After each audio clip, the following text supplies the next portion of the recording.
Hello everybody and welcome to another video. Now in this video we're going to have a look at the miniatures that I painted from the Halo Flashpoint set. We reviewed the Halo Flashpoint Recon set a few videos ago. Now here's the link to that video if you haven't seen it. Also, if you haven't, like and subscribe. You know, it helps a lot. Now the set comes with two colored plastic figures. There's blue team and a red team. Honestly, they don't need a coat of paint if you just want to play. But hey, where's the fun in that? Now, when you get the Recon set, there are 4 Spartans of each. All 4 poses have a duplicate in each team. Now let's have a look at them. First, we're going to have a look at the Spartan Zvezda. Great looking figure. The detail is not so sharp. I think I'm going to have some problem painting this, to be honest. But look at the helmet. I really like the helmet. I like how it looks. There is enough detail on the figure for it to be interesting for me to paint. The Zvezda is armed with the VK-78 commando rifle, and you know what? The gun really adds impact to the figure. This is the Spartan Mark 7. Now this Spartan looks like the leader of the team. Visually, the way it's posed with the finger pointing gives this aura of authority. There's a nice little detail here with extra pouch packs on the side. The pouch actually helps give the figure a little bit more character. I, I like this figure very much. In game terms, he has the tactician keyword, so definitely the one with the plan. Next is the Spartan Brawler. Now, of all the poses, I really don't like this one. It looks too static. The visual illusion that it makes the figure look short and stocky looks uninspiring and is my least liked figure of the 4. Even the helmet does not look so great. I didn't enjoy the sculpt at all. He is there for the close combat option. So as an operative, I'll probably be deploying the figure more often than not. Ah, pity.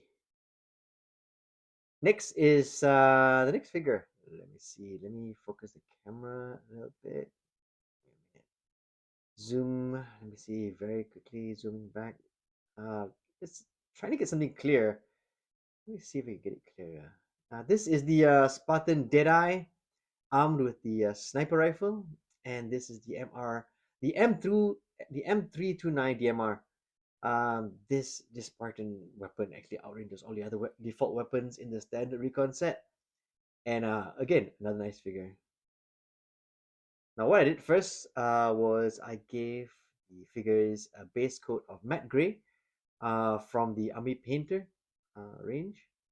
To cover the plastic figure smoothly, I did about 3 layers. Now, I wanted it to be nice and smooth, so using the matte gray air primer worked best.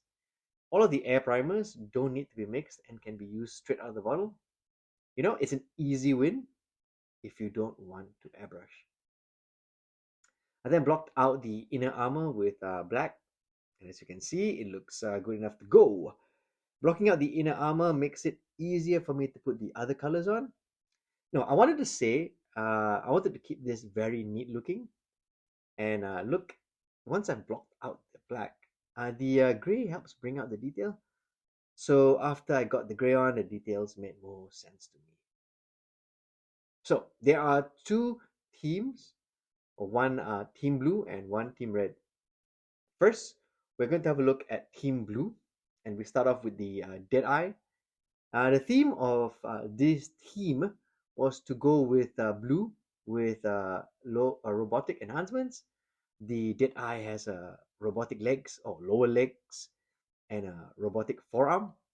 I wanted to go with a unified color, so I added a patch of white to shoulder pads to sort of unify the team. Next is the Brawler. Now the Brawler has a bionic right arm.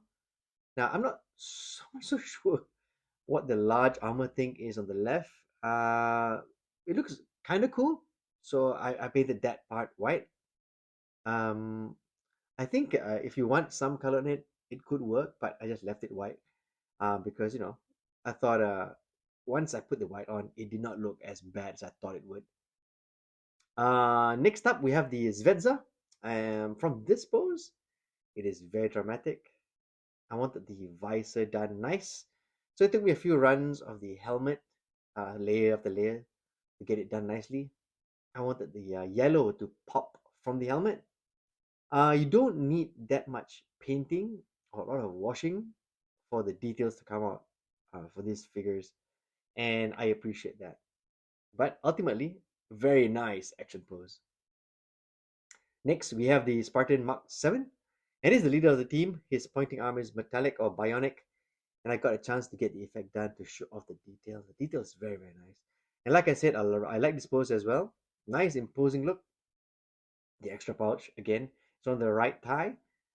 It's got this nice holder thing. So I put a bit of green just to highlight over the base of Russian green from Vallejo. And that's pretty much the blue team. As for the red team, we start with the brawler. Now I wanted this team to have a color code.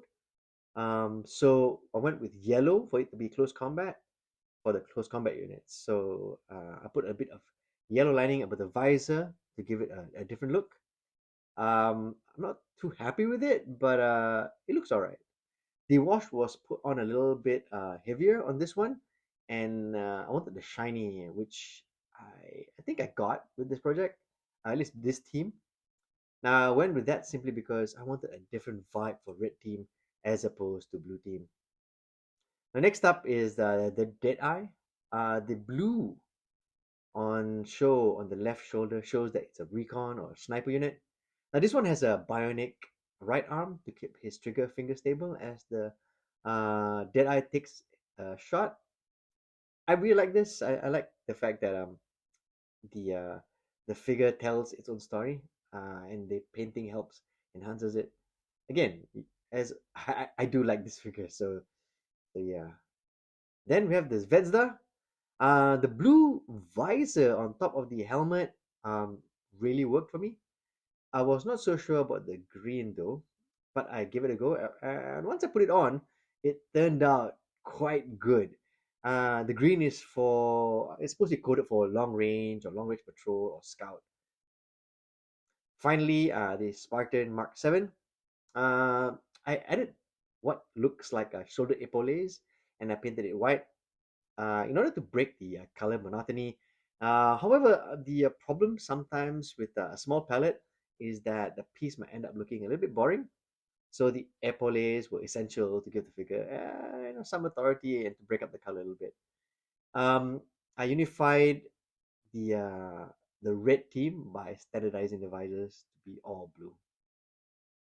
I think the choice for going dark tone was a good one. I used a quick shade dark tone wash.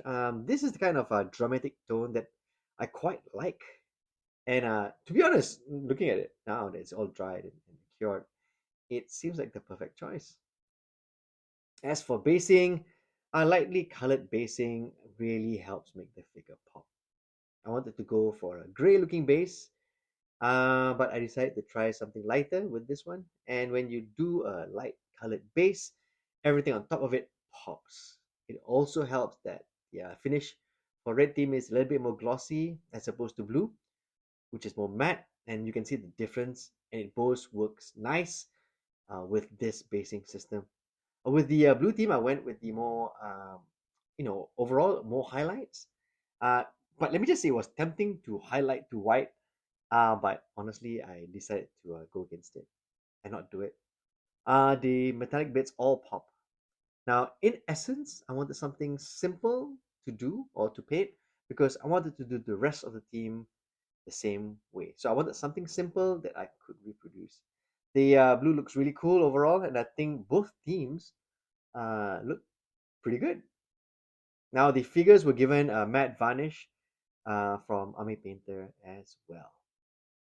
All in all, this was an easy project to complete. You can, of course, not paint the figures because they come in red plastic and blue plastic. The figures are also slightly bigger than the usual sci-fi 28 mm. I want to say that 35. I'm not so sure.